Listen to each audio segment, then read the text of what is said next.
Be still, be still and know I am God. Be still and listen to the silence of the winds swinging back and forth and gentleness with gentleness and calm. Be still and enjoy the voice and the void of nothingness.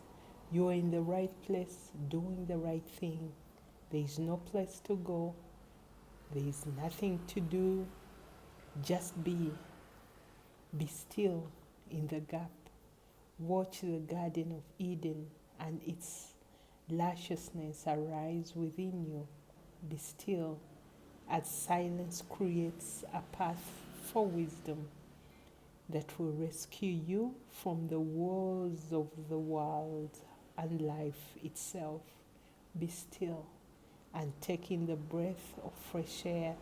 Listen to the movement of your lungs as your body awakens to the aliveness of stillness. Be still as your body wakes up in aliveness to nature's healing breaths. Be still and breathe. Be still. This is Keroy.